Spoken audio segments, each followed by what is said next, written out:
Hi, welcome. On this video, I'm out here once again with Kobe. Again, out in my neighborhood here, working on getting Kobe to walk as a follower based on a more distracting area. So here I'm tapping already. He's air scenting here with his nose a little bit. So when that happens too, you want to kind of break that type of a connection. If the dog is seeking, they're using their nose to kind of jump. And so you want to just tap a little bit and get them to relax. So here I'm going to start walking again with Kobe. And I'm going to walk in the other direction here. And again, just taking my time. Again, the focus is on relationship. Okay, it's on how his mind is moving versus distance.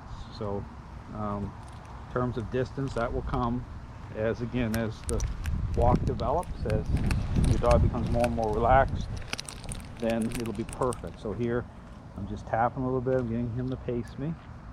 So a lot of stopping. Right here I'm tapping a little bit, just communicating with Kobe, giving him a little extra information. I'm coming to a stop, getting him to relax. Because here's the other thing that will happen too. Dogs are really good at what I call card counting. I mean, they'll actually time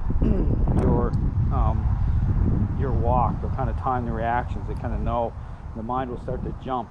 So here you want to just really kind of work on making sure your dog isn't anticipating that way, isn't kind of seeing you as kind of like a means to an end or a toll booth, and you kind of sticking a quarter in so they can get down the street.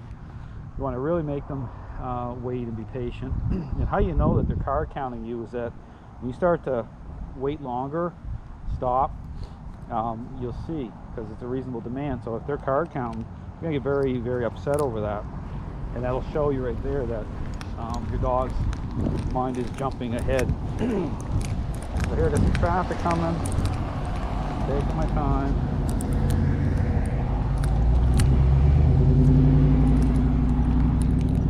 Walking down, there's a duck down here, there's a squirrel from the street. So here you can see he's looking down a little bit. I'm gonna again just apply a little bit of influence here. I'm buckling right there. I'm buckling, breaking those connections. Basically what I'm saying to that is saying, hey, you might get down the street near the duck, but you're gonna follow it. Don't want you fixating and jumping towards, in his mind, towards that duck. The duck is right here.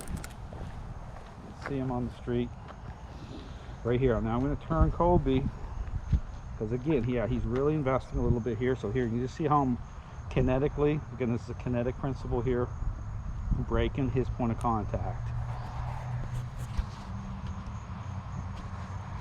And this is where too, when you see and talk about even having other animals in the home, such as cats, when you bring a dog home and say the dog is very young, like a puppy, animals will retreat already knowing where the relationship is going. So here again, breaking that connection. But when you start to get the dog into a follower role, start to take control, I say a cat will start to come out.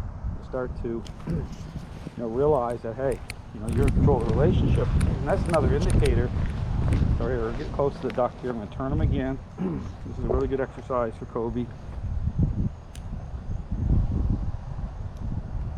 So we do this type of thing. My goal isn't to scare wildlife. Okay, I'm never trying to get too close, especially if the dog is really fixating. Just need to get close enough so I'm kind of taking advantage of what's happening, but never to cause wildlife to get fearful. And you don't want to be careful of that. So the duck is right directly across from me here. I'm going to turn. You can see him right just a few feet over here.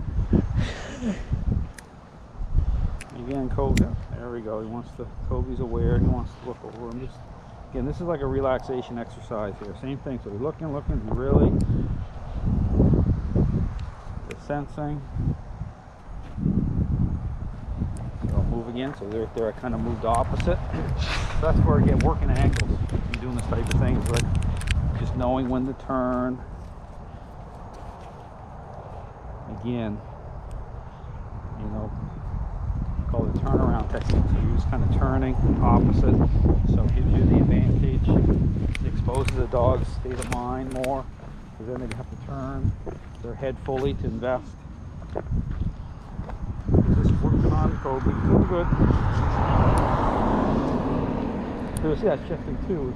The dogs are really seeing things as apply, so you'll see them just pivot and turn from one to another to another. Here he's starting to get kind of more relaxed here, but certainly a few days ago he was really investing.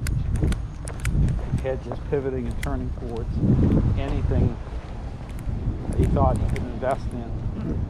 So we're going down towards the duck here again. Following him a little bit.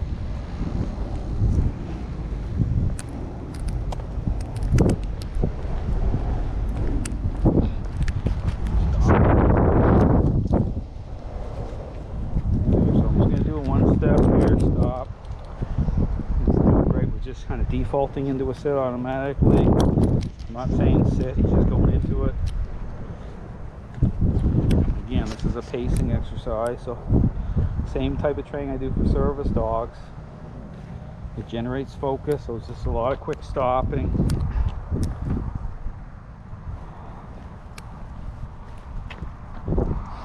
A lot of quick stopping. Doing good.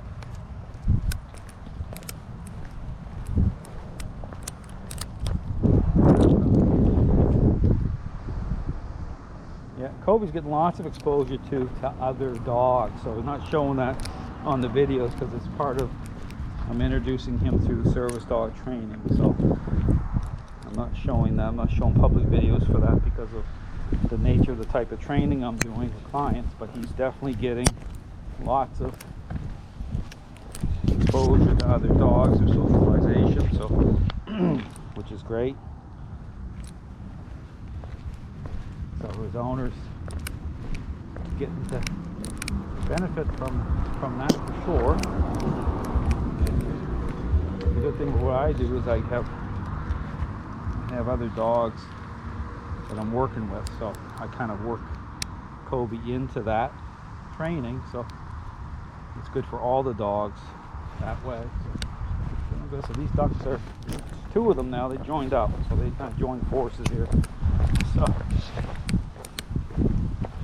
they're just slowly waddling down. Kobe still again sees them. You see them on the video here. They're thinking about crossing over. Again, so we're going to hang out here for a minute. I'm just going to keep braking. This point of contact, again braking here. This is really good. This is really kind of really tempting him. So this is a great little basic exercise to do in terms of wildlife. So this will play into everything, help everything. So there they are. So again, we'll hang out here for another second or two. Doing really good. He's starting to really starting to let things go. They're more and more agreeable. Tap. So that inwardness, that's what you're looking for here, right here. As soon as I buckle him over, understand it's not the leash pulling in that direction that's doing it, just how influence is affecting his state of mind.